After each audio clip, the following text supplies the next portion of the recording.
Yes, so today we will discuss MES 084. Let us share the today's slide.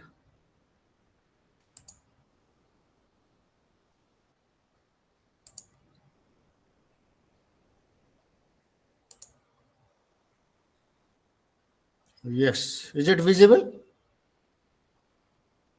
Yes, sir. Okay, so welcome you again. And that is MES 084 is talk about practices in modern preschool education. And a unit first is based on child rearing practices in modern societies. You all would aware that what is child rearing. Hindi में अगर हम कहें तो बच्चों का पालन पोषण. How to bring the originality of the child in term of physical, in term of social, in term of cognitive, in term of many things.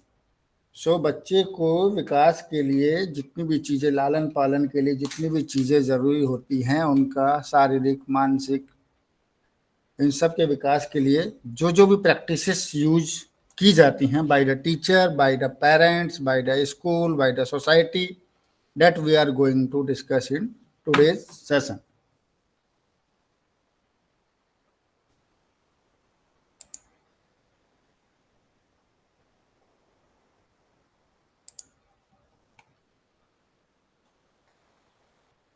So in today's session, we are going to discuss what is the relevance of child rearing practice and contemporary influence on the child rearing practices. What are the contemporary influence on child rearing practices? And what are the measures for developing the proper child rearing practices?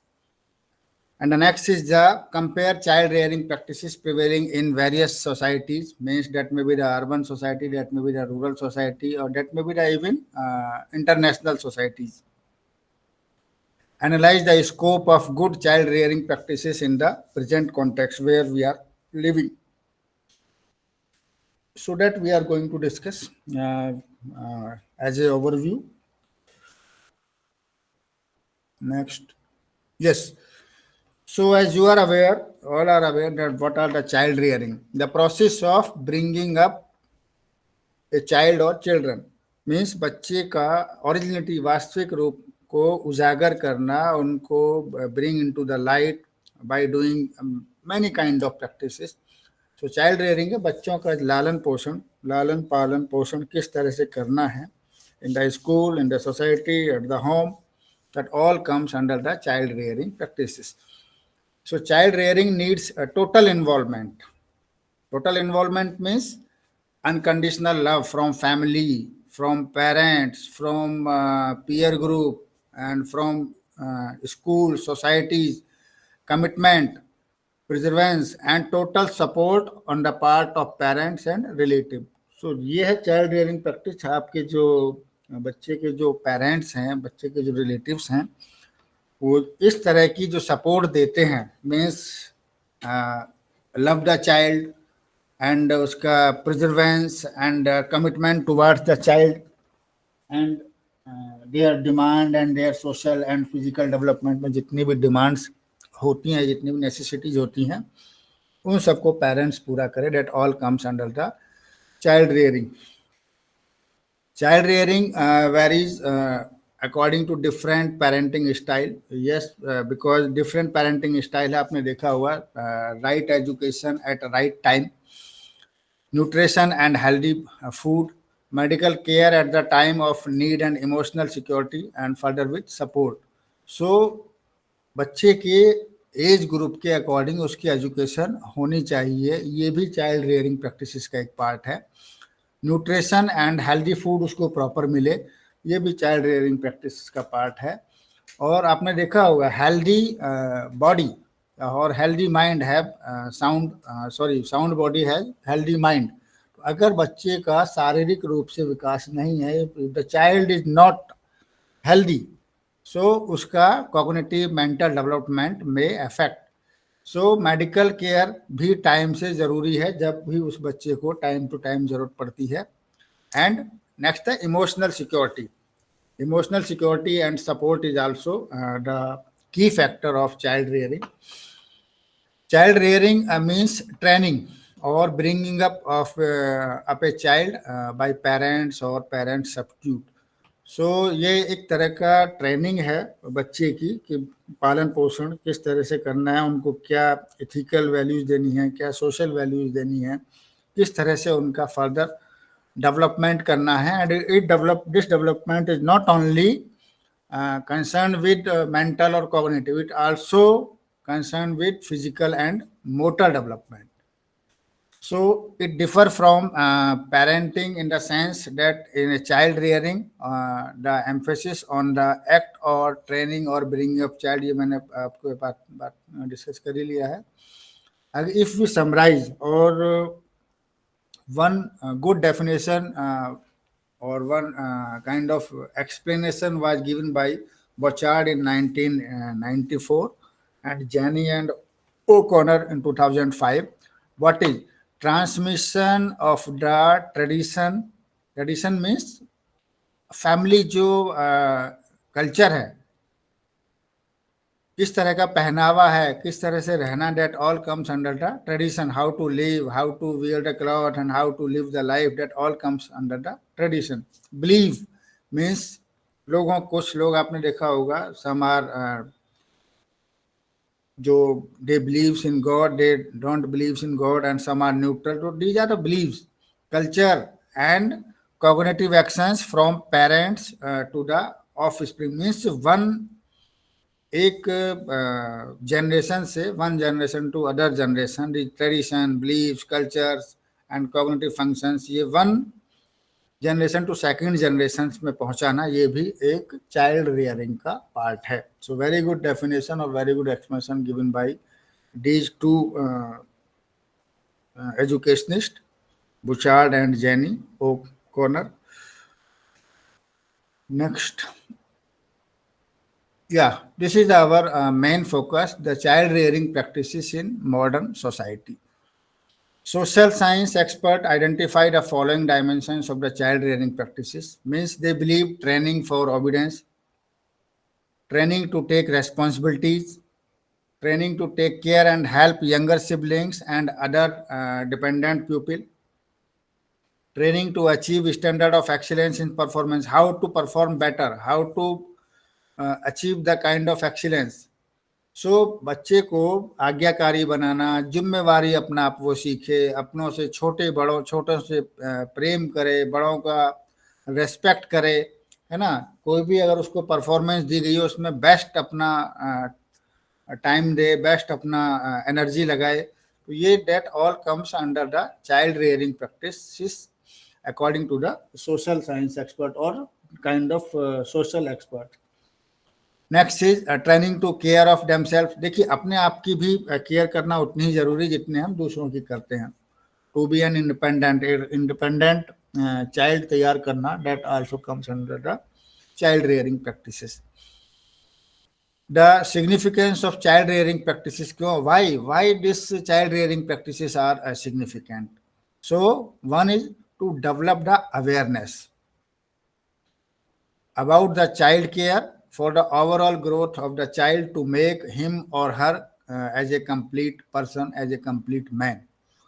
बच्चे को हमें बताना है कि आपके संपूर्ण मानव, संपूर्ण इंसान, संपूर्ण ह्यूमन रिसोर्स बनने के लिए आपका ओवरऑल राउंड डेवलपमेंट और राउंड ग्रोथ इज नेसेसरी. और उसमें कौन कौन से कंपोनेंट आते हैं उनके प्रति अवेयर करना, ये चाइल्ड रियरिंग प्रैक्टिसेस के अंतर्गत आता है. To fill the gap in the knowledge of about child rearing. कई बार क्या होता है कि पेरेंट्स को कुछ चीज़ें नहीं पता है, जिसमें एज ए टीचर हमारा, आपका, सबका जॉइंट रेस्पॉन्सिबिलिटी हो जाती है to train the parent, to train the society.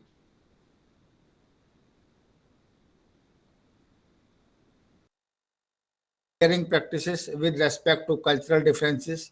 देखिए, हम अपने जो कल्चरल हेरिटेज है उनका तो रेस्पेक्ट करें ही करें, साथ में we should train our child to respect the other cultural and heritage, to pass information to people who are engage in child health and care. बहुत बार ऐसा हो गया, जैसे आंगनवाड़ी सेंटर्स हैं, if they are doing well in their field, means in the child carehood, but from time to time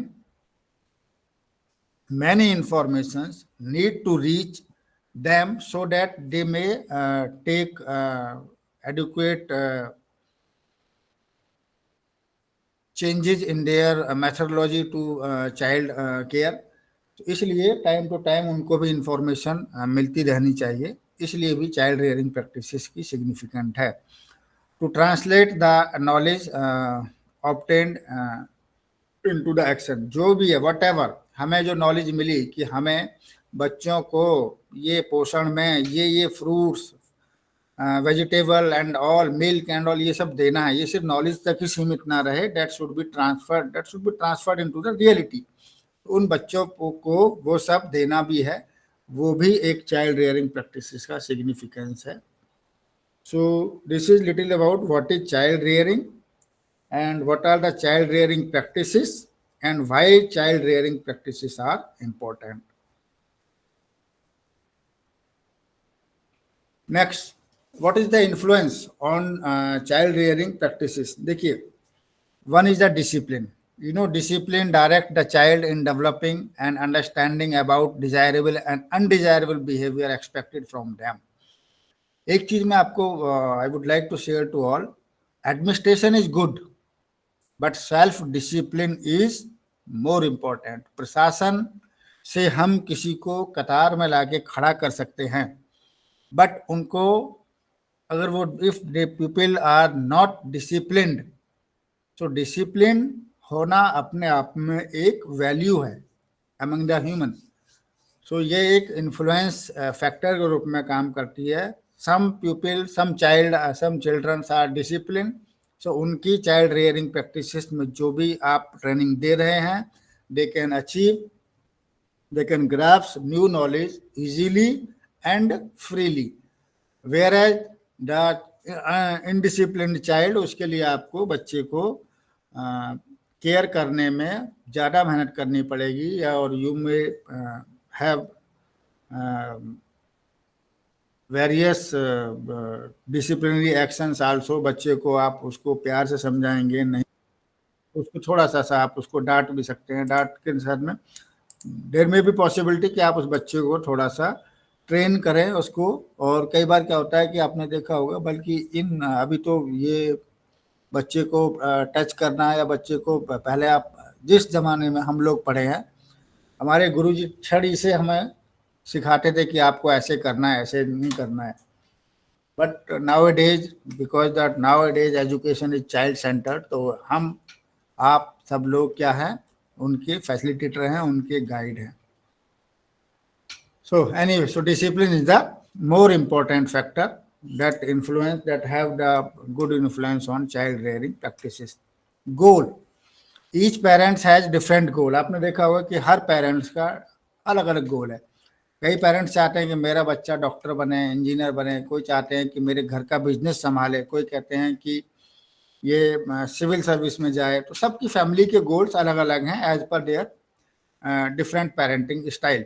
क्योंकि अगर businessman family है तो बच्चों को बिजनेस के टुवार्ड्स ही उसको गाइड करेंगे, मोटिवेट करेंगे। If they are civil servant और government employ, they will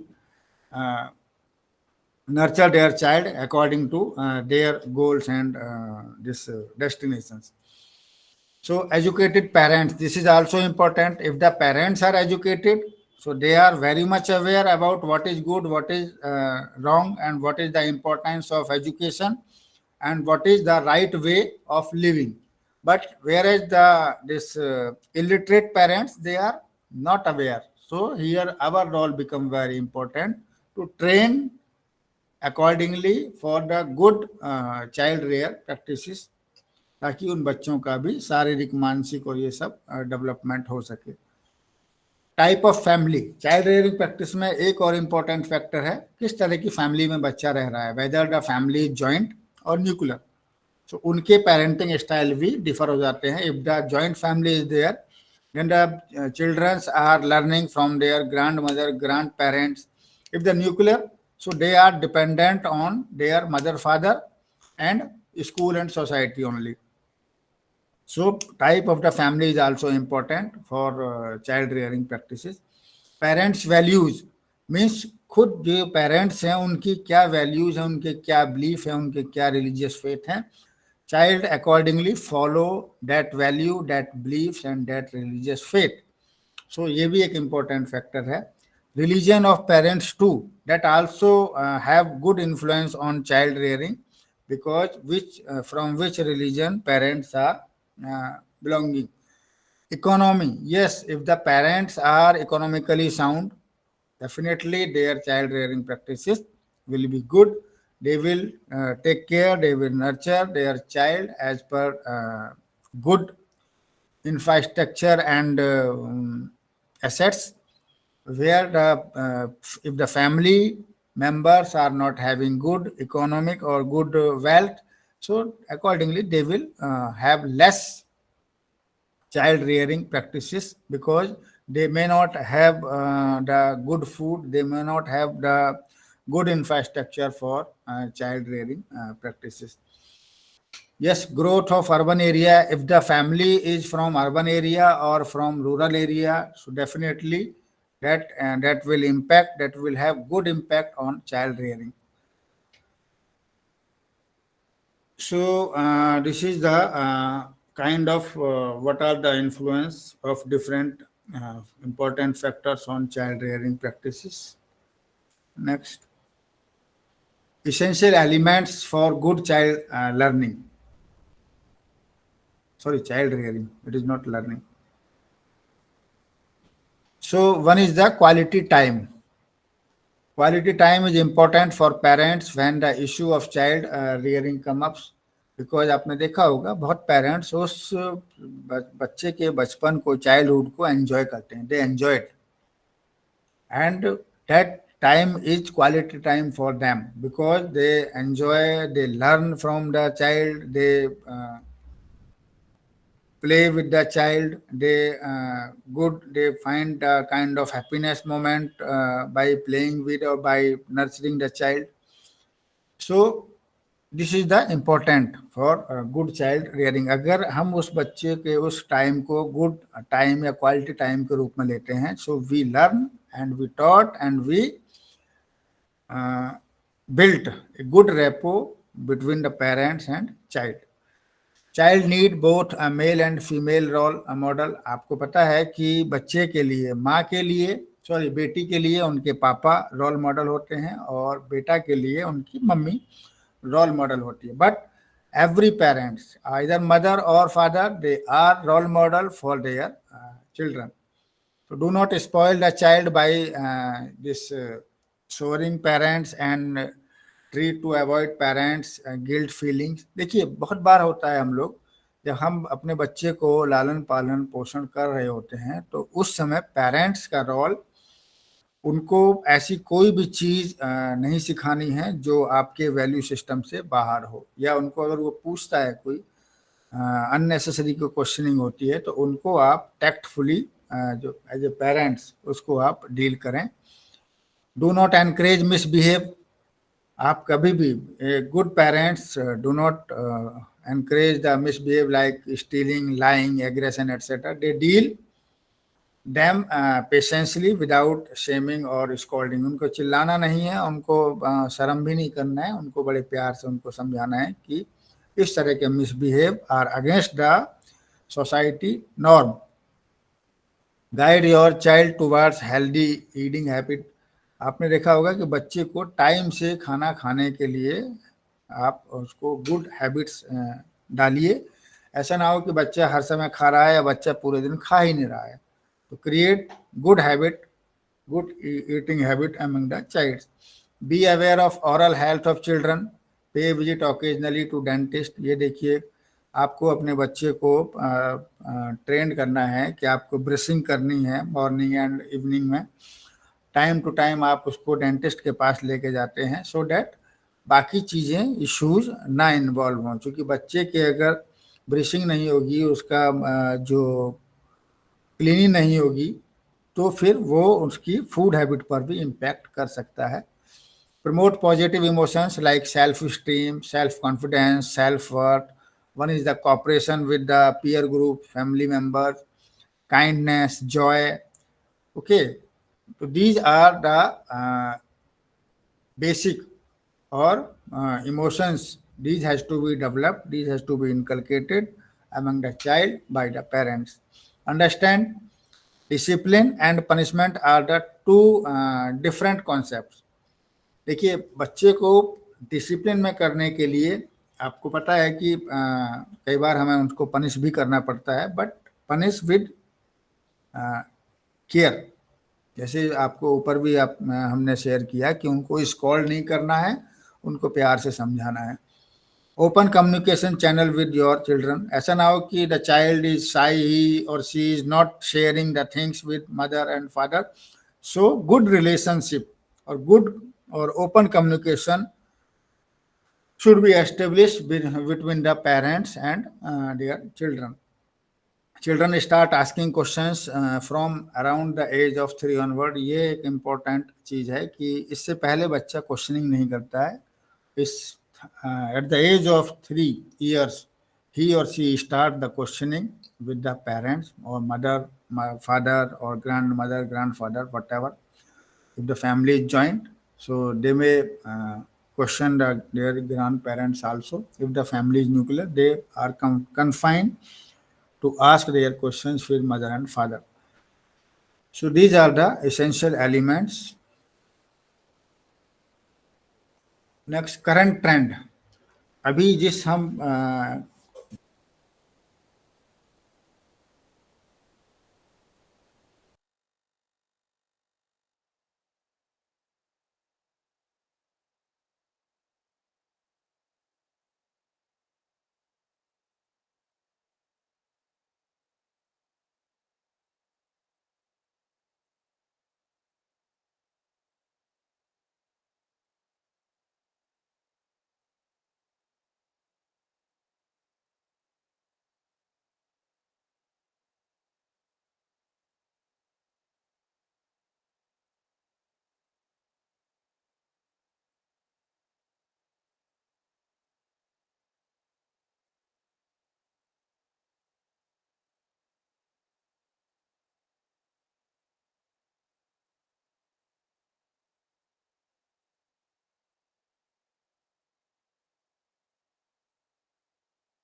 yeah, am I audible?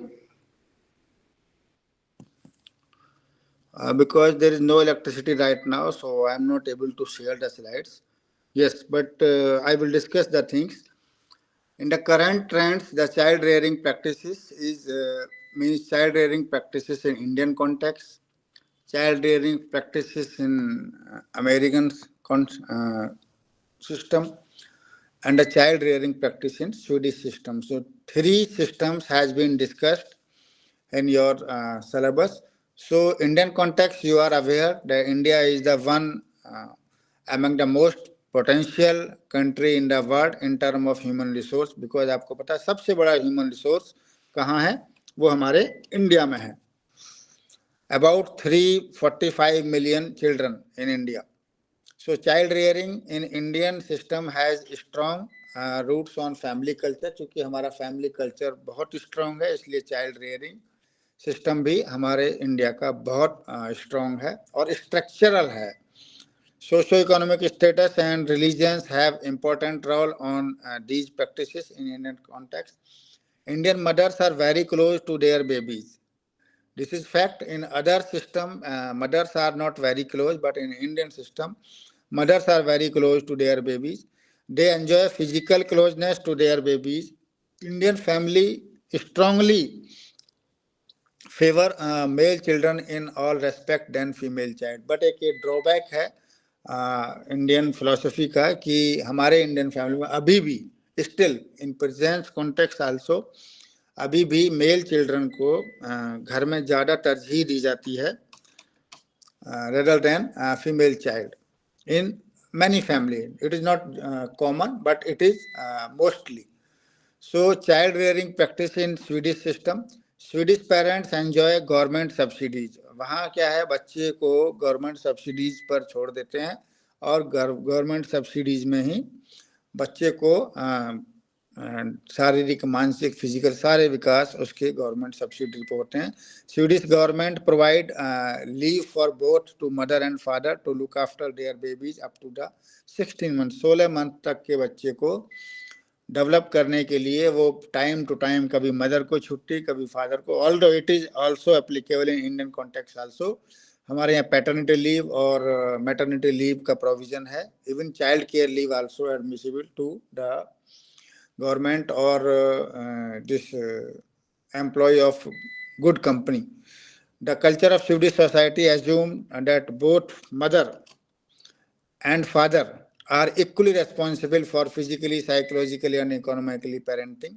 Swedish has culture that values children and their rights as they grow up to the full potential citizen. यानी कि उनको, बच्चों को शुरू से बताया जाता है कि आपके क्या राइट्स हैं और किस तरह से आपको फर्दर डेवलप करना है विद इन द सोसाइटी. अब बात करते हैं हम यूएसए, अमेरिकन में, अमेरिका में किस तरह का सिस्टम है. In USA school focus on individualistic approach. Children learn right attitude and values primarily from their home environment, then from schools and then from peers. तो यहाँ एक स्ट्रक्चर है, पहले वो अपने घर से, घर के एनवायरनमेंट से, फिर स्कूल से, फिर अपने जो अपने साथी हैं उनसे वो लोग सीखते हैं. As American place high value on dignity of labors, they encourage their children to engage in summer jobs and other part time assignment. जैसे ही बच्चा थोड़ा सा डेवलप होता है तो उसको कहते हैं कि आप कोई भी, आप अपना पार्ट टाइम असाइनमेंट या कोई समर जॉब कीजिए अपनी पढ़ाई के साथ साथ. Yes जसीरा. Sir, screen is not visible. Because yes, it is not visible because I am discussing the things from my mobile because there is no electricity. Electricity has gone. I don't know where that will come. Soon it come, then slides will be visible to all. Okay, okay, sir. Just wait. I'm just discussing because I am not closing the session. I am waiting the electricity, but simultaneously I am discussing the different child rearing practices in Indian context, Swedish context, and American context. So this was the end of unit first. So please wait. If you would like to see the slide, we can wait the electricity, and we will continue our session. Wait for 2 to 4 minutes. Okay, just wait. I am looking at what is the issue with the electricity.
Yes, is it visible?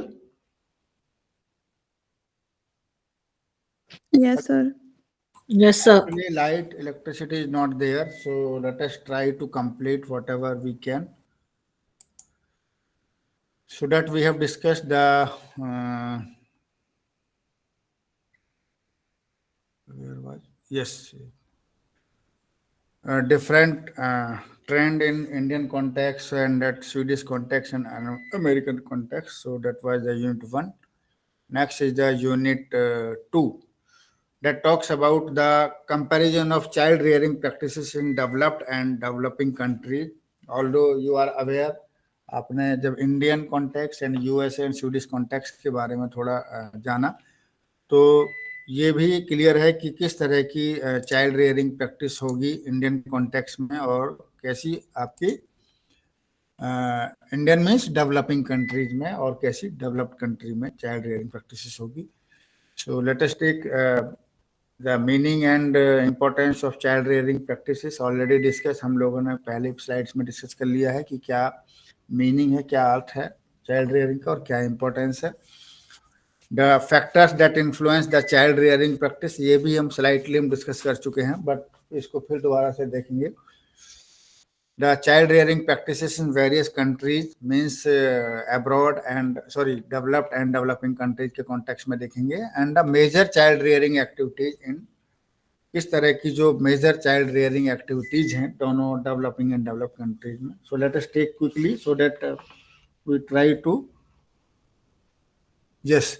So this factor affecting the child rearing practice, आपने पहले पढ़ा होगा. Discipline है और आपका goals हैं, parenting styles हैं, ये सब फैक्टर्स थे जो चाइल्ड रेयरिंग प्रैक्टिसेस को अफेक्ट कर रहे थे. तो दोबारा से देखिए, कल्चरल डिफरेंस हमने पढ़ लिया था कि बच्चा जिस तरह के कल्चरल बैकग्राउंड में रहता है उसका वो अपने हिस्टोरिकली डेवलप करता है और अपने ही जो वैल्यूज है एथिक्स हैं उसके अकॉर्डिंगली उसका टोटल ऑल राउंड डेवलपमेंट होता है. डिसिप्लिन आपने देखा होगा, कुछ पेरेंट्स स्ट्रिक्ट हैं, कुछ पेरेंट्स थोड़े से लिबरल हैं और कुछ पेरेंट्स पेरेंटिंग स्टाइल डिफर हो सकती है because of literacy and all. So but discipline is more important. जैसे मैंने कहा, प्रशासन से अच्छा है अनुशासन. If the our child is disciplined, so the child rearing practice will work effectively और बच्चे का ऑल राउंड डेवलपमेंट होगा, physically, emotionally, culturally and emotionally. So some other parents believe that children are naturally good and they give more freedom to the children, but many parents encourage their children for learning lesson by natural consequences. क्योंकि कुछ लोग हैं कि सोचते हैं कि बच्चे में खुद सीख जाएगा टाइम से, और कुछ लोग उसको अच्छे वातावरण में भी डालते हैं ताकि बच्चा अच्छे से सीखे. Values and attitudes are also important factor.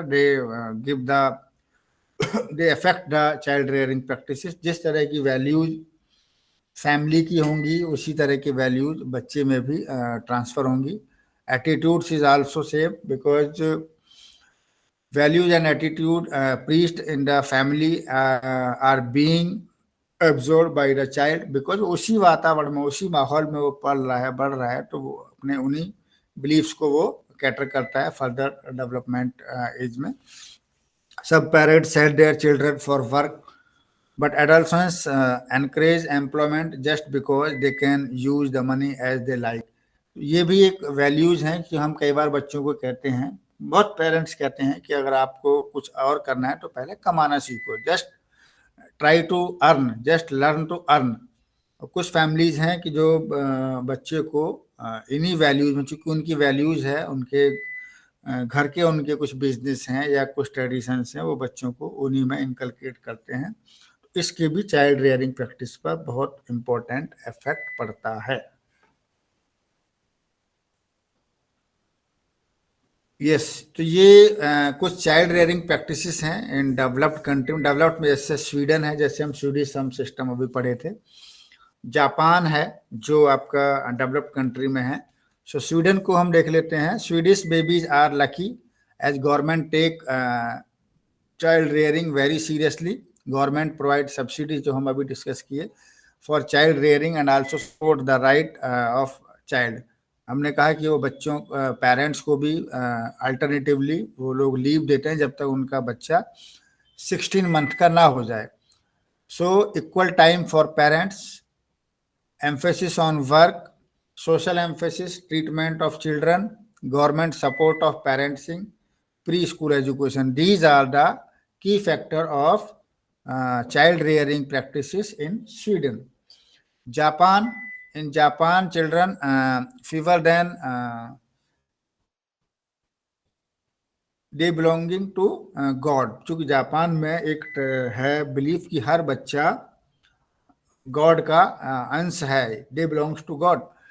To keep the God happy, children are treated with compassion so that they don't go back to the God। यानी कि उनको प्रॉपरली ट्रीटमेंट किया जाता, प्रॉपरली ट्रीट किया जाता ताकि वो लोग नाराज होकर के वापस गॉड के पास ना चले जाएं। That is the philosophy, that is the belief of Japanese. And for that, for child rearing practice, what they do, periodical health checkup, consultation service or financial aid, child allowance is given by the government, education is taken care by the government, the other child care facilities including the following like home child care services, child care for sick children, short stay child care। Means आपने देखा होगा कई बार बच्चे को वो day schooling करते हैं या कुछ कुछ समय के लिए प्रोविजन है ताकि पेरेंट्स अपना काम कर सकें। Temporary child care on particular days और during particular hours, mother child living support facilities. यानी कि जो माँ बच्चों को किस तरह से मैक्सिमम सपोर्ट कर सकती है उस तरह की फैसिलिटीज भी गवर्नमेंट प्रोवाइड करती है, उस तरह के अरेंजमेंट गवर्नमेंट करती है, जापानीज गवर्नमेंट। सो ये डेवलप्ड कंट्री की कहानी है, इसमें चाइल्ड रेयरिंग प्रैक्टिस किस तरह से होती है। Sorry, next is USA. अभी हम डिस्कस किए कि यूएसए में किस तरह से होता है। यूएसए में क्रिश्चियनिटी को आप जानते हैं, Christianity is the main important और the roots of the even culture of the American society. Childrens benefits lots from pre school education, the most of the parents work outside the home, so meet the need of the children they deployed on they depend on preschool and daycare educational program। USA में day care system है, जैसे kindergarten schools में भी day caring बच्ची की जाती है। Preschool education in USA is a government funded educational program which is organized and administered at the local and state level preschools। The US Congress has passed No Children Left Behind Act। उन्होंने जो act बनाया था कि इनको हम educated करेंगे, यानी कि that will be the whole responsibility of the government. So कोई बच्चा उस एक्ट से छूटना नहीं चाहिए, यानी कोई बच्चा भी अनएजुकेटेड ना रहे या ऐसा कोई बच्चा ना रहे जिसकी ये चाइल्ड रेयरिंग ना हो पाए। Method of pre school education किस तरह का है यूएसए में। The objective of pre schools include arts and craft, music, educational game. ये हम बहुत कई बार डिस्कस कर चुके हैं कि हम बच्चे के ऑलराउंड डेवलपमेंट के लिए उनमें उनकी जो कैपेबिलिटी के अकॉर्डिंग उनमें मास्टरी हम क्रिएट करेंगे, बट उनको हम सारा नॉलेज देंगे, आर्ट्स का भी देंगे, क्राफ्ट्स का भी देंगे, म्यूजिक का भी देंगे, और उनको डिफरेंट एजुकेशनल गेम या डिफरेंट मोटर एक्टिविटी में या लिसनिंग स्किल्स में उनको हम इंडल्ज करेंगे। न्यू फ्रांस में किस तरह का है। From 3 months onward babies are sent to creche. The French pupil nurseries and daycare centers are funded by the local or regional authorities and the parental fees, कुछ फीस जो parents से ली जाती है उसके बाद बच्चे की केयर क्रच में की जाती है। अल्टरनेटिव प्रोग्राम्स फॉर बेबीज किस तरह के हैं, जैसे असिस्टेंट मैटरनलेस और दिस ये creche parentals.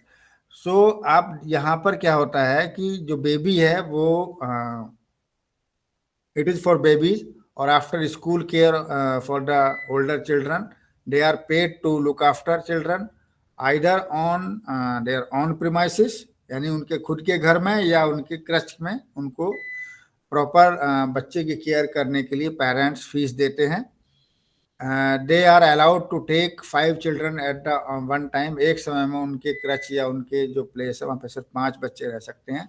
And they should have the state child care diploma, यानी कि उनको प्रॉपर ट्रेनिंग और प्रॉपर एजुकेशन भी उनके लिए कंपलसरी की गई है फ्रांस में। और जो पेरेंटल्स हैं क्रच के लिए, they are run by the parent association. बहुत सारे 4-5 पेरेंट्स मिलकर एक एसोसिएशन बना लेते हैं कि उनके बच्चों को एक प्लेस में किस तरह से केयर किया जाएगा।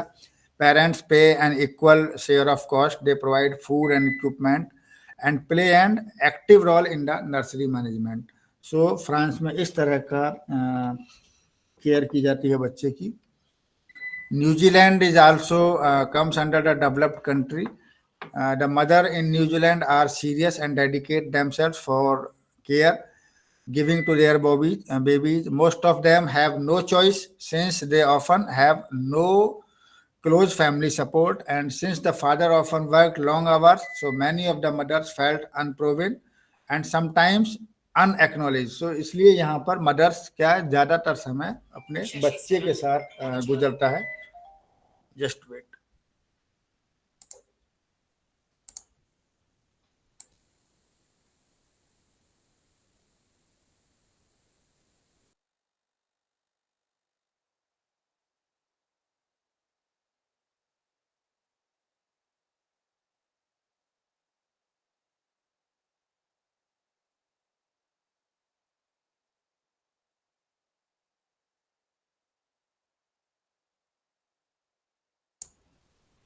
यस।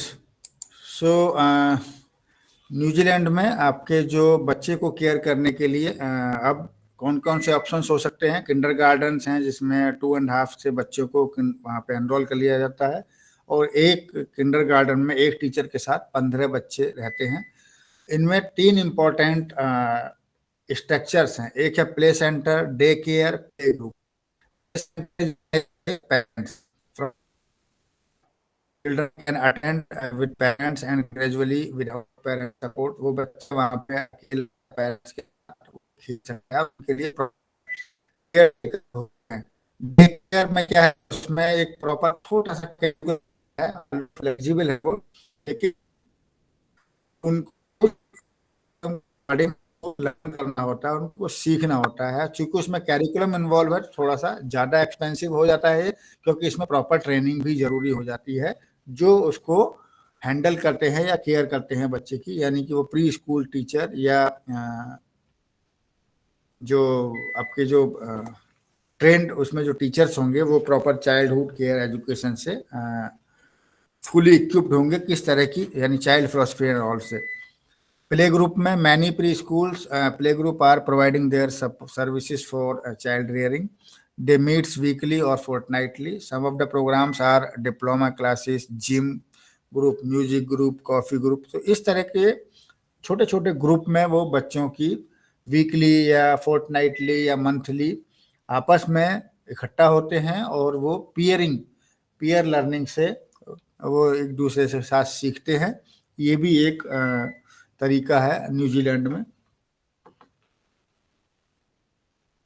अब आते हैं हम डेवलपिंग में अगर आप सबसे ज्यादा जो मोस्ट एम्फेसिस जो देता है चाइल्ड केयर में, वो देता है India. So childhood is viewed as sensitive period where children can be model as you like. जैसे आप चाहे बच्चे को मोल्ड कर सकते हैं। The environment and the parents play very important role in the child development. Indian mothers affectionate message their babies daily using either oil and घी। आपने देखा होगा कि जब वो मसाज करती हैं तो वो क्लोज होती हैं अपने बच्चे के फिजिकल डेवलपमेंट में। So Indian child is given opportunity for self growth. There is a firm family bond and children are raised with love and in the. बच्चे को अपने फैमिली मेंबर के, मदर हो, फादर हो, ग्रैंड मदर हो, grandfather, सबके साथ वो अफेक्शनेट होते हैं, सबके साथ एक लविंग बॉन्ड होता है। ये इंडियन कॉन्टेक्स्ट में ही मिलता है, बाकी सोसाइटीज में बहुत कम। स्ट्रिक्ट डिसिप्लिन भी है इंडियन फैमिलीज में, and mostly taken care by mothers. अगर आप घर में आप देखेंगे तो मदर्स ज़्यादा डिसिप्लिन में रखती हैं बच्चे को। क्यों? because mostly fathers are on job or their business and all. Mothers job में रहने के साथ साथ भी वो बच्चे की ज़्यादा केयर करती हैं, इसलिए जो डिसिप्लिन है वो भी मदर ही एडमिनिस्टर करती हैं। इंडियन फैमिली प्रेफर बॉयज, ये आपको हम पहले डिस्कस कर चुके हैं कि ये एक हमारी इंडियन कल्चर में एक लैकुना है कि आज भी जो मेल चाइल्ड है उसको ज़्यादा प्रेफर करते हैं देन फीमेल चाइल्ड। पाकिस्तान में nursery and kindergarten schools important pre school education pre school system है। They run by private sector mainly by the Christian missionaries और some this minority organisations. The students are of these class range between age to 3 to 5 are known as this काची, यानी उन बच्चों को हम काची बोलते हैं और उनको हम लोग फैमिली एजुकेशन या रिलीजियस एजुकेशन हम लोग उनको प्रोवाइड करने की एक तरह से पार्ट है उस सोसाइटी के बिलीफ का एंड वैल्यूज का। चाइना में जो बच्चे हैं वो किंडरगार्टन के द्वारा चाइल्ड रेयर प्रैक्टिसेस दी जाती हैं 3 to 6 ईयर एज तक, और कई बार उनको लॉन्ग जो बोर्डिंग स्कूल्स हैं जो वीक यानी एक सप्ताह तक उनको वहाँ रहना है, फिर अपने वीकेंड में अपने फैमिली के साथ चले जाना है फ्राइडे इवनिंग को। तो इस तरह का सिस्टम है, बच्चे कुछ दिन अपने स्कूल में रहेंगे, बाद में वो अपने घर जाएंगे। ये किंडरगार्टन 3 से 6 साल के बच्चों के लिए सिस्टम है। इजिप्ट में the early childhood education is in turn with Arabic culture. Egypt में अरेबिक कल्चर आप सब जानते हैं। The day care centers are administered by ministry of social affair, means day care center जो है वो भी गवर्नमेंट फंडेड है। नर्सरी स्कूल एक्सेप्ट बिटवीन 2 से 3 साल के बीच में वो नर्सरी स्कूल एक्सेप्ट करते हैं। The private nurseries are costly, कुछ प्राइवेट एजुकेशन बॉडी जैसे इंडिया में भी हैं तो वो कंपेरेटिवली कॉस्टली हैं, बट आपने देखा होगा कुछ फैमिलीज हैं जो बच्चे को प्राइवेट बॉडीज में ही एनरोल कराती हैं। इसमें किस तरह की प्राइवेट ऑर्गेनाइजेशंस हैं, जैसे वुमेन सोसाइटीज हैं, मॉस्क्यू है, चर्च है, इंडस्ट्रियल फैक्ट्रीज हैं एंड दिस क्लब्स हैं, कुछ रिक्रिएशनल क्लब्स हैं, उनमें बच्चों को टाइम टू टाइम हम लोग एजुकेशन प्रोवाइड करते हैं।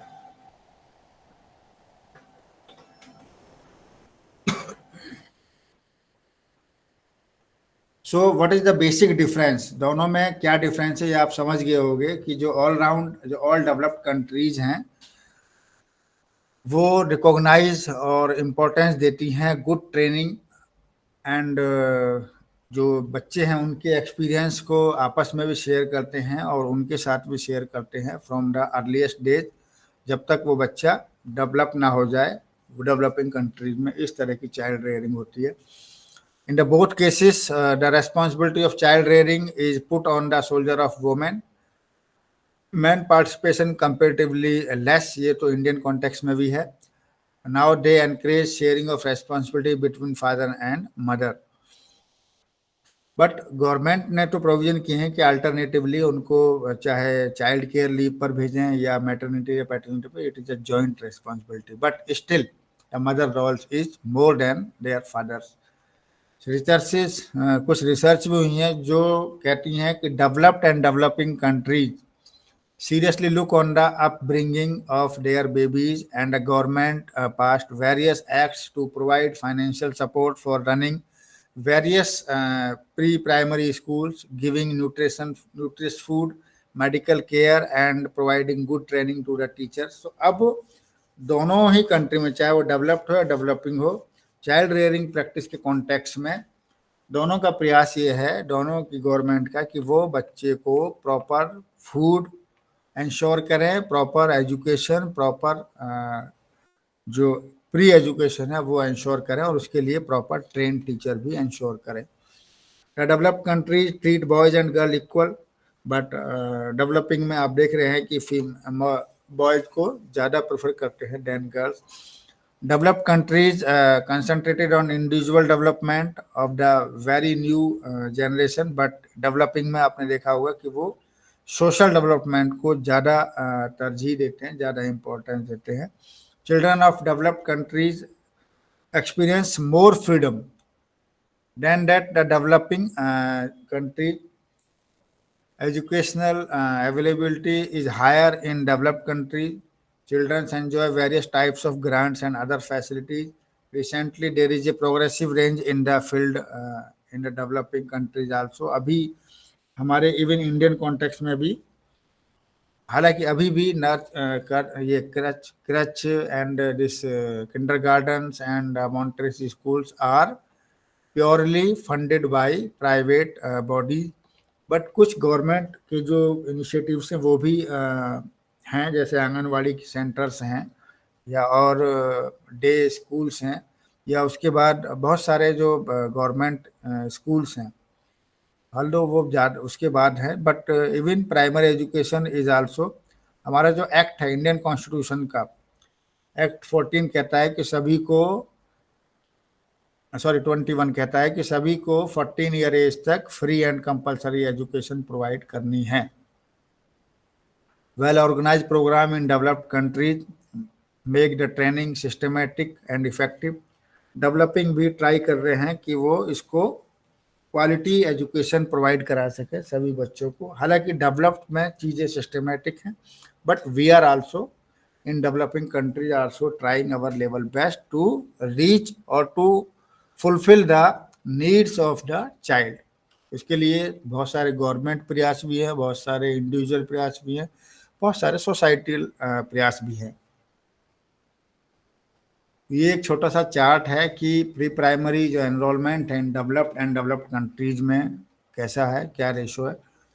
तो ये this is fact that in developing country there are various issues, means drop out and stagnation के इश्यूज हैं, बच्चे छोड़ जाते हैं या बच्चे बाद में आते भी नहीं हैं।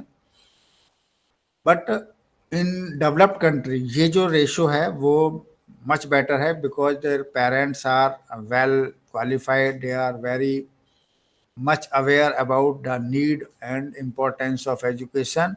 वेयरएज इन डेवलपिंग कंट्री, चूँकि हम लोग के बहुत सारे ट्राइबल एरियाज हैं, बहुत सारे रूरल बैकग्राउंड की जो फैमिलीज हैं, they do not want to send their wards to the school because they involve their child in their home. Traditional जो हैं वो उसमें उनको इन्वॉल्व करना चाहते हैं, so that the money from very age. So this is the basic difference in enrollment. So this is third unit. Third unit is on childhood education in India. Current practices, किस तरह की practices India में हो रही हैं childhood education की। Let us go quickly. यहाँ हम अर्ली चाइल्डहुड एजुकेशन की क्या हिस्ट्री है इंडिया की, हालांकि हम इवन MES 081 एंड 082 में हम लोग बहुत बार डिस्कस कर चुके हैं। क्या पॉलिसी फ्रेमवर्क है जो फैसिलिटेट करते हैं चाइल्डहुड एजुकेशन को इंडिया में।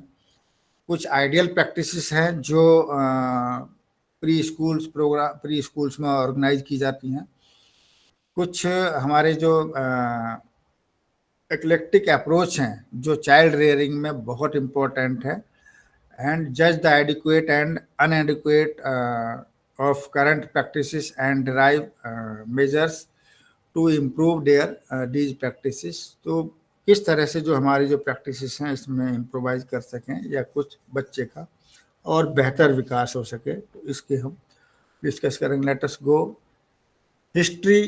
इस हिस्ट्री को हम पहले भी पढ़ चुके हैं कि किस तरह की हमारी चाइल्डहुड एजुकेशन आई। आपने देखा होगा कि हमारे यहाँ childhood education although it is from ancient time, but recorded it is from the this British काल से ज़्यादा हमारे पास रिकॉर्डेड है किस तरह की चाइल्डहुड एजुकेशन हम लोग प्रोवाइड कर रहे हैं। So presently emphasise systematic and scientific way of early childhood education is a recent development in India. If you analyse Indian education history, it clearly says that traditionally the formal education was limited to certain section of society, and most of the female children were denied education due to social discrimination and gender imbalance. तो ये हमारा historical है कि पहले ये जो education थी ये सभी को नहीं मिल पाती थी, और फीमेल्स छोटे इवन छोटे बच्चे भी वो डिप्राइव थे because of social stigma, social constraint. बाद में integrated child development service ICDS was started in 1975, which is perhaps the world largest non-formal education program of its kind for the young children, targeting health and nutrition. National policy on education 1986 आई, उसने भी special emphasis दिया on early child care education को, and provide distinct classification with on its on priorities. So ICDS के बाद 1986 में education policy आई। उसके बाद में 2006 में early childhood care education has been shifted to ministry of women and child development from department of education under the ministry of, पहले ये under the ministry of human resource था, जिसको आज मिनिस्ट्री ऑफ एजुकेशन कहते हैं। अब इसके लिए एकदम सेपरेट मिनिस्ट्री है, that is women and child development.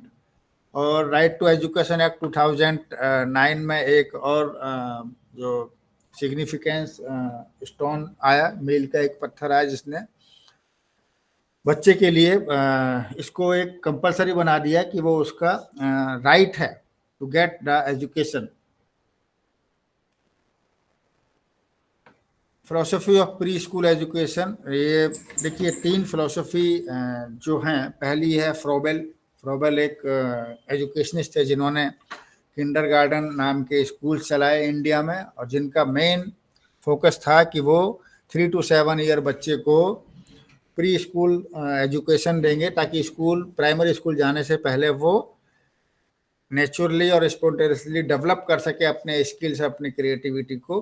तो वो जहाँ होते थे उनको हम किंडरगार्टन कहते थे। मॉन्टेसरी मारिया क्या फिलोसफी जानते हैं कि वो भी, उन्होंने भी अपने स्कूल खोले जिनको हम लोग मॉन्टेसरी स्कूल बोलते हैं, और वहाँ पर भी प्रॉपर ट्रेन टीचर्स उन्होंने रखे, और उन्होंने prepared the environment that from where children learn spontaneously and develop their potentiality to the maximum extent without any motivation externally। यानी कि उन्होंने जो मॉन्टेसरी स्कूल खोले, वहाँ भी उस तरह का एनवायरनमेंट बच्चों को दिया कि वो बच्चे ज़्यादा से ज़्यादा लर्न कर सकें और क्रिएटिव हो सकें। Next, the philosophy of anganwadi. Anganwadi is totally funded by the government.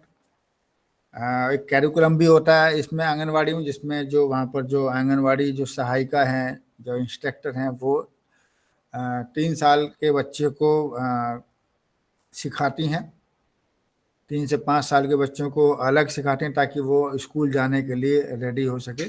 So anganwadi centres are also playing very very important role for the development of child. Next, major किस तरह की पॉलिसी हमारे इंडिया में प्री चाइल्डहुड एजुकेशन के लिए है। जैसे अभी हमने डिस्कस किया ICDS 1975, then national education policy 1986 came into the existence, focusing the early child care education.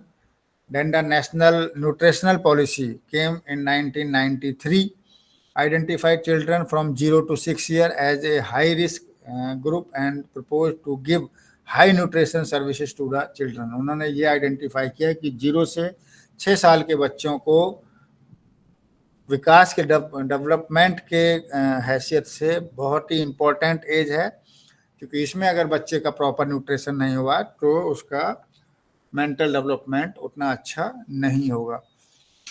Then convention on right of the children 1992 decided to protect and safeguard the right of children with legal base. National policy on empowerment of women that came in 2001 ensured facilities for children including opening crèche at workplace। यानी कि जहाँ भी work place होगा, जहाँ mother काम करेगी, वहाँ जहाँ भी 20 मदर्स काम करेंगी, वहाँ पर एक कंपल्सरीली क्रच होगा ताकि उनके बच्चों को वहाँ पर केयर हो सके। And that was the ensured by national policy on empowerment of women that came in 2001। National Plan of Action for Children that came in 2005 took special interest on universalization of early child care education, care, development support and pre-schooling opportunity to all the children below 6 years, यानी 6 साल से कम के बच्चों को early childhood education का universalization करना है. That was ensured by National Plan of Action for Children that came in 2005. National Curriculum Framework 2005, that was the significant mile that advocated 2 years of pre-schooling with play way method. What is it? Which are developmentally appropriate. यानी कि ये आपका जो national curriculum framework था, ये national education policy 1986 का किस तरह से एग्जीक्यूट करना है. उसके बाद 1992 में प्रोग्राम ऑफ एक्शन आया, POA. इसमें operation black board and all was introduce. तो ये एक फ्रेमवर्क है जो जिसने ये एडवोकेट किया कि 2 साल की प्री स्कूलिंग होनी चाहिए हर बच्चे की before sending the child into the primary school. The 10th 5-year plan, ये 2000 से 2007 ने भी इम्पोर्टेंस दी इसको, ताकि ज़्यादा से ज़्यादा क्रच खोले जाएं और डे केयर सेंटर्स खोले जाएं जहां पर मदर किसी एम्प्लॉयमेंट में इन्वॉल्व है. 11th 5-year प्लान 2007 to 2012 ने place high position for the right of children from pre natal to 6 years. कैसे? Through effective implementation of ICDS. जो ICDS 1975 में बना था उसका प्रॉपर इम्प्लीमेंटेशन हो, that was ensured by 9th 5-year plan. Next. So इसमें हम ICDS को हम पढ़ चुके हैं कि ये गवर्नमेंट का रिकॉग्नाइज प्रोग्राम है जिसका काम है universalization of child care education, और जिसमें हर बच्चे को अपने जो राइट्स हैं वो मिल सकें. Its programme are largely directed towards disadvantage and poor sections of society. ये इंश्योर करता है कि कोई भी डिसएडवांटेज ग्रुप या कोई भी पुअर सेक्शन जो है सोसाइटी का वो डिप्राइव्ड ना रहे this early childhood care education से. आंगनबाड़ी सेंटर आपको हम बता ही चुके हैं कि anganwadi centre government sponsored programme है और ये ICDS का एक पार्ट के रूप में, इनफैक्ट ये ICDS के अंतर्गत ही था जो बाद में अलग से अब काम करने लगे anganwadi centre. It is a shelter for caring mothers and childrens. ये बच्चों को और उनके पेरेंट्स, माँ को, स्पेशली माँ को एक तरह से हेल्प देते हैं कि किस तरह से बच्चे के विकास में वो लोग हेल्पफुल हो सकें, क्योंकि उनका nutrition they ensured the counting, they ensured the coloring and all, means some activities they ensured at Anganwadi centers. Apart from the government initiatives, बहुत सारे non government organizations हैं, voluntary associations हैं जो they are also playing very important role for childhood education in Indian context. जैसे आपने देखा होगा कि कई ट्राइबल बेल्ट्स हैं या कहीं पर माइग्रेंट लेबर्स हैं या कोई जो आपके जो चिल्ड्रन हैं जो किसी और वजह से एक अलग तरह से डिप्राइव्ड हैं, उन सब के लिए NGOs भी बहुत इम्पोर्टेंट काम कर रही हैं for their early childhood education. Ideal practices for pre school children किस तरह की हो सकती हैं? देखिए, maturity level of the child, बच्चे का मैच्योरिटी लेवल डेवलप करना है. इस तरह की प्रैक्टिसेस हम अपने को, टीचर्स को और अपनी सोसाइटीज़ को ट्रेंड करने हैं. हाई क्वालिटी स्टाफ हमको रखना होगा प्री स्कूल्स में जितने भी सेंटर्स हैं. स्कूल एनवायरनमेंट एंड कैरिकुलम हमें रखना होगा ताकि तो स्कूल एनवायरनमेंट बहुत ही कोहेसिव हो for learning and curriculum similar हो, मोर ओवर सिमिलर हो in every pre schools and day care centres. Schedule of activities proper हो कि हमें पूरे दिन में इस तरह की एक्टिविटी प्लान्ड हो, एक तरह से पूरी टाइम टेबल हो एक्टिविटीज़ का. And potential involvement and community participation, time to time community से लोगों को इनवाइट करें, पेरेंट्स को इनवाइट करें, सोसाइटी में इनवाइट करें लोगों को, ताकि वो बच्चे के विकास में इंटरेस्ट ले सकें और बच्चे के विकास को जान सकें। सो ये community participation is very very important for pre school education. यह need for an eclectic approach, क्या जरूरत है जी इसकी? The school readiness approach target is learning through direct instructions which allow more time for seat work. देखिए schools basically इसलिए हैं ताकि बच्चे वहाँ पे डिसिप्लिन रहें, बच्चे वहाँ पर एक साथ बैठ कर के कुछ सीखें। और वो कब सीख सकते हैं? जब उनके लिए प्रॉपर कैरिकुलम आप डिजाइन करें, यानी कि सोसाइटी डिजाइन करें, स्कूल एडमिनिस्ट्रेशन डिजाइन करे, और जो 3 आर्स की हम जो बात करते हैं वो उनमें डेवलप हो सकें, रीडिंग स्किल डेवलप हो सकें, राइटिंग स्किल डेवलप हो सकें, और अर्थमेटिकल एबिलिटी डेवलप हो सके, ताकि ये तीनों एबिलिटी उस बच्चे के मानसिक और थिंकिंग स्किल को डेवलप करती हैं। साइंटिफिक टेम्परामेंट, प्रॉब्लम सॉल्विंग और एनालिटिकल स्किल डेवलप होती हैं by 3 hours.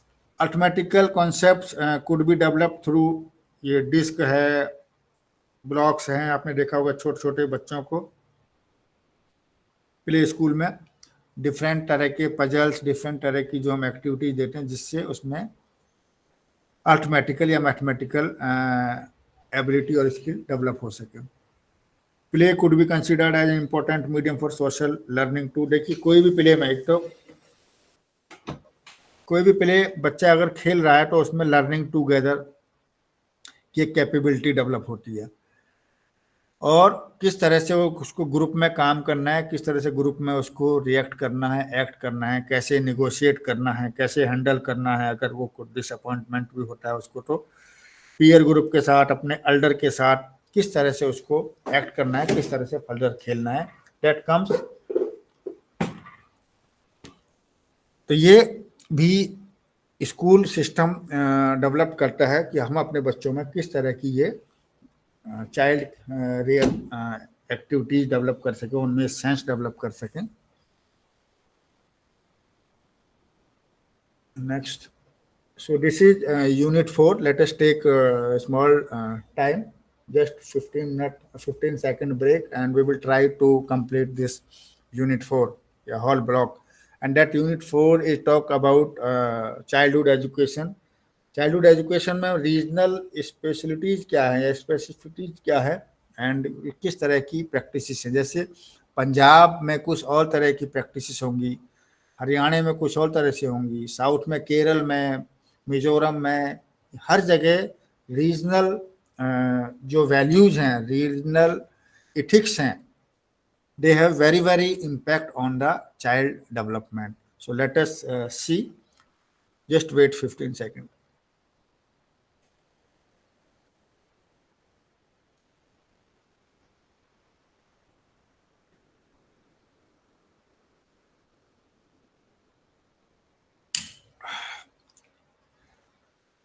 Yes.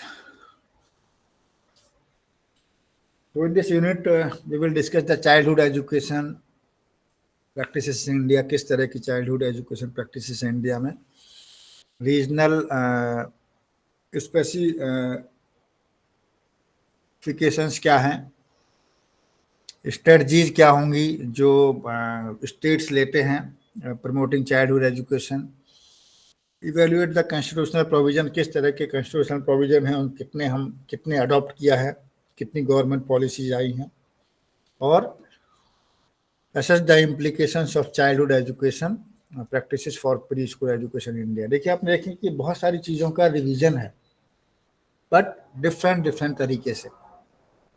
Okay, so what are the regional specifications in childhood education? So across the state and districts, आपने देखा होगा कि 1 किलोमीटर के बाद हमारी लैंग्वेज बदल जाती है, हमारे बिलीफ्स बदल जाते हैं, हमारे कल्चर बदल जाती है, हमारी हिस्ट्री बदल जाती है। दूसरा, लिटरेसी रेट ऑफ फीमेल्स, ये भी एक इम्पॉर्टेंट फैक्टर है। दूसरा, जो हमारे जो शेड्यूल कास्ट, शेड्यूल ट्राइब, ये जो as compare to other societies they are little literate और literacy rate is very low. तो आपने देखा होगा कि ये भी एक फैक्टर है कि हर जगह प्री एजुकेशन या childhood care education is not same, because उनके पेरेंट्स का एजुकेशन लेवल कुछ अलग है, उनकी पेरेंटिंग स्टाइल अलग है. So these are the regional specifications. World Bank observed that there is a remarkable difference in child development among the various states in India, like Bihar, Uttar Pradesh, Rajasthan, Madhya Pradesh. इनको हम बीमारू states बोलते हैं. ये अभी भी still lagging behind and are below the national average. इनमें अभी भी जो बच्चों का जो एनरोलमेंट है, ग्रॉस एनरोलमेंट है in the pre schools and primary school, they are very low comparatively, even national average से भी कम है.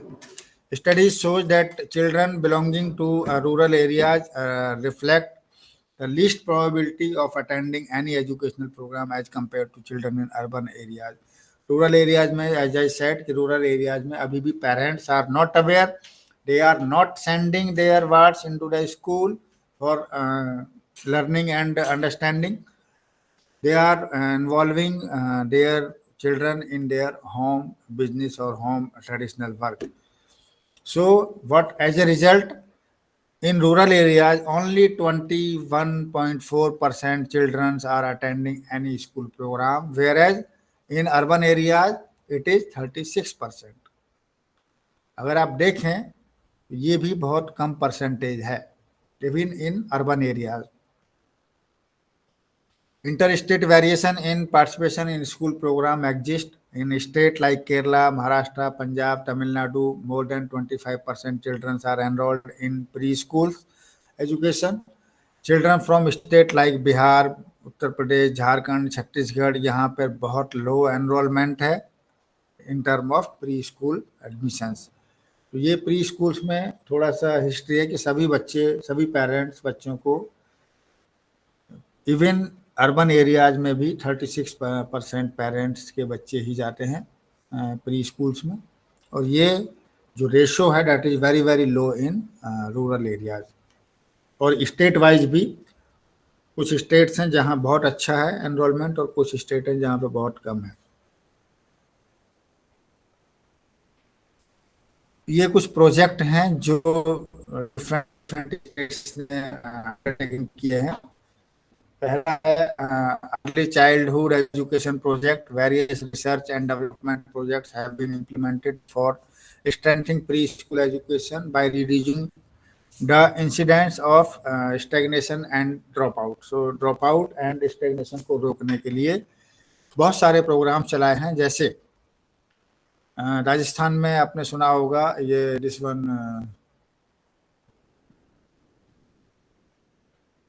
लोक Jumbish project is run by Rajasthan government. हमारे इसमें उत्तर प्रदेश में DPP, district education primary education programme. Then Andhra Pradesh में कुछ और है, this Lok Jumbish is run by Rajasthan and Andhra Pradesh is that have to see. So many districts, many states are running their own program for achieving this early childhood development education at their level. Nutrition education and environmental sanitation project. इस project के तहत हम ये ensure करते हैं, government ensure करती है कि बच्चों का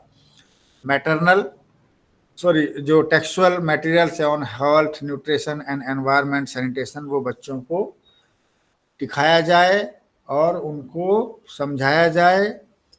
then community educational participation programme, ये भी हर स्टेट ने किया है कि इसमें एक एजुकेशनल प्रोग्राम हो जिसमें कम्युनिटी का इन्वॉल्वमेंट हो और दे should B a reliable resource, और ताकि वो भी कम्युनिटी पार्टिसिपेशन हो बच्चे के डेवलपमेंट के लिए. Primary education curriculum renewal project, इसका एम था कि 6 से 11 साल के बच्चों को फॉर्मलाइजेशन यानी कि प्राइमरी एजुकेशन में डाला जाए ताकि वो फर्दर एजुकेशन के लिए एनरोल हो सकें. Comprehensive access to primary education project इसका एम था कि बच्चों को मिनिमम एजुकेशनल नीड्स जो 6 से 14 साल के बच्चों को वो सबको प्रोवाइड कराई जाए ताकि उन बच्चों का जो एजुकेशनल डेवलपमेंट हो सके। ये कुछ कॉन्स्टिट्यूशनल प्रोविजंस हैं जिनको हम बार बार पढ़ते आ रहे हैं, जैसे आर्टिकल 15 का sub section 3 in the constitutions empower the state to take step for the development of educationally and economically weaker sections। यानी कि जो एजुकेशनली एंड वीकर सेक्शंस हैं उसमें आर्टिकल 15 उन बच्चों को राइट देता है कि वो उनकी जो रेस्पॉन्सिबिलिटी है that will be on by the state governments. Article 45 constitution कहता है कि state shall endeavour to provide early child care education for the all children until they complete the age of 6 years। बच्चे 6 साल तक as हैं तो article 45 उनको cover करता है। Besides the 86 constitutional amendment of 2001 made elementary education as a fundamental right of each children. 6 से 14 साल के बच्चों को, यानी कि पहले 6 साल तक के बच्चों का था, अब 6 से 14 साल तक के बच्चे भी कवर हो गए हैं, वो स्टेट को ही रेस्पॉन्सिबल ठहराया। राइट टू एजुकेशन एक्ट 2009 में आया जिसने कहा 6 से 14 साल के बच्चों को राइट है फ्री, उनको फ्री एंड कंपलसरी एजुकेशन दी जाए इन नेबरहुड जो भी पास का स्कूल है till the completion of elementary education. Means elementary education was legalize and free for all. कुछ पॉलिसीज भी आई अर्ली चाइल्ड केयर एजुकेशन, जैसे एजुकेशन कमीशन 1964, उसको कोठारी कमीशन के नाम से जाना जाता है। नेशनल पॉलिसी ऑन एजुकेशन 1986, उसके बाद में जो उसको सपोर्ट करने के लिए आया प्रोग्राम ऑफ एक्शन 1992 जिसमें ब्लैक बोर्ड, चौक, इन सब की भी कंपलसरी किया गया कि हर स्कूल में ब्लैक बोर्ड होना चाहिए, हर स्कूल में चौक, डस्टर, ये सब होना चाहिए। National nutrition policy 1993, national commission for children 1992, national policy of empowerment of women 2001, national health policy, इससे जितने भी हम सब डिस्कस कर चुके हैं। एक नेशनल हेल्थ पॉलिसी जो 2002 में आई, उसमें कहा गया कि हर बच्चे का प्रॉपरली हेल्थ चेकअप हो, और वो कहाँ पर हो, आंगनवाड़ी में हो या प्री स्कूल वहाँ भी पढ़ रहा है। National plan of action for children, ये भी हम डिस्कस कर चुके हैं। नेशनल कैरिकुलम फ्रेमवर्क, ये 1986 की जो पॉलिसी थी उसको एग्जीक्यूट करने के लिए जो फ्रेमवर्क बना, और ये framework that national curriculum framework was done by NCERT and that national curriculum framework is also available on the website of NCERT, although अभी national curriculum framework 2020 is also available on NCERT website which is depend on new education policy 2020। उसके बाद right to education act. तो ये कुछ constitutional provisions हैं और कुछ government provisions हैं जिसमें अर्ली चाइल्डहुड केयर एजुकेशन को सपोर्ट और स्ट्रेंथन करने के लिए डिफरेंट प्रयास किए गए हैं ताकि बच्चों को प्रॉपर केयर की जा सके। ये कुछ और हैं जो हमारी जो चाइल्डहुड एजुकेशन प्रैक्टिसेस हैं, जो इसमें कुछ पब्लिक इनिशिएटिव्स हैं, कुछ प्राइवेट इनिशिएटिव्स हैं, कुछ वॉलंटरी इनिशिएटिव्स हैं। पब्लिक इनिशिएटिव्स में ICDS आपने पढ़ा, 1975 में आया था ये। Early childhood care education scheme आई, Rajiv Gandhi national creche scheme आई, डिस्ट्रिक्ट प्राइमरी एजुकेशन प्रोग्राम आया, सर्व शिक्षा अभियान आया, महिला समाख्या प्रोग्राम आया, जनशाला प्रोग्राम आया। ये सब गवर्नमेंट फंडेड हैं और हर डिस्ट्रिक्ट में ये सारे के सारे प्रोग्राम एक्टिव हैं और प्रॉपर अपनी सर्विस दे रहे हैं। कुछ वॉलंटरी जैसे डिफरेंट NGOs हैं जो अपना सपोर्ट दे रही हैं बच्चों को। कुछ पब्लिक इनिशिएटिव्स भी हैं जो हम खुद, यानी कि जो लोगों ने ग्रुप ने मिल करके बनाए, जैसे innovative practice through community participation है, शिक्षण जगर ये सप्ताह है, महाराष्ट्र में चलता है ये, कर्नाटका में है ये चिनारा अंगला, उड़ीसा में है ये मुष्टिविक्सा, देन लोक संपर्क अभियान है मध्य प्रदेश में। तो ये कुछ जो वहाँ के जो प्राइवेट इनिशिएटिव्स हैं उन्होंने इस तरह का कुछ फोक मीडिया भी है, जो फोक मीडिया, जो फोक डांस है, फोक कल्चर हैं, ये भी इम्पोर्टेंट रोल प्ले करती हैं ताकि बच्चों को प्रॉपर नरिश किया जा सके। तो ये यहाँ पर और बहुत सारे जो प्राइवेट इनिशिएटिव्स हैं इनके बारे में डिस्कशन किया गया। आप एक बार जरूर देखिएगा, ये state to state wise different है।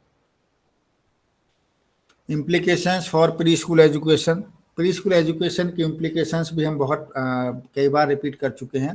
That early child centres should be establish within easy reachable distance from the home of the child. ये जो जितने भी अर्ली चाइल्ड एजुकेशन हैं, हम क्रच कहें या आंगनवाड़ी सेंटर कहें या प्ले स्कूल कहें या प्री स्कूल्स कहें, what ever is the name, ये बच्चे की रीच में होनी चाहिए, बहुत दूर ना हो।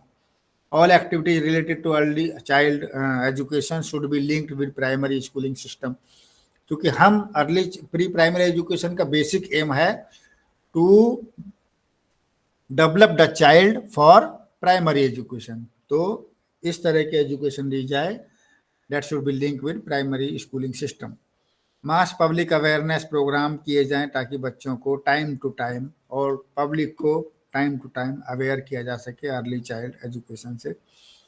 The SCRT and the DIET should be strengthen to have a state based curricula in training of early child functionaries. यानी कि जो district institute of educational training है या SCRT, इनको प्रॉपरली स्ट्रेंथन करो ताकि जो भी लोग अर्ली चाइल्ड केयर एजुकेशन से जुड़े हुए हैं इनकी proper training time to time और इनको प्रॉपर बजट और प्रॉपर इनको रिसोर्सेस दिए जाएं ताकि फर्दर डाइट ब्लॉक में जाकर के, क्लस्टर में जाकर के रिसोर्स सेंटर्स खोल सके। Considering the poor working conditions of early child education worker, duly qualified and trained early child workers may be categorized as skilled worker and they should be given proper remuneration। जितने भी early child education में काम कर रहे हैं, चाहे वो teacher हों चाहे अदर वर्कर हों, उनको प्रॉपरली क्वालिफाई करा जाए, उनको प्रॉपरली ट्रेंड किया जाए। और जो लोग ट्रेंड हो चुके हैं, कुछ ऐसे वर्कर्स हो सकते हैं कि वो ट्रेनिंग नहीं कर सकते, जैसे आपने देखा होगा as on date we are in digital era, वो लोग कंप्यूटर से भी नहीं हो सकते, तो they should be categorise as unskilled. और जो लोग ट्रेंड हैं, जो लोग प्रॉपरली अपने आप को अपग्रेड कर रहे हैं, एजुकेशनली अपलिफ्ट कर रहे हैं, उनको स्किल्ड वर्कर में रखा जाए और उनको प्रॉपर रेम्यूनरेशन भी दिया जाए। That should B ensured by the government who is looking after the child care education in that particular state। So this is I think this is the end of this block MES 084। if Dr. Ashok will not join, we will meet tomorrow, otherwise good night। if you have any question, the floor is open for you। yes, any question?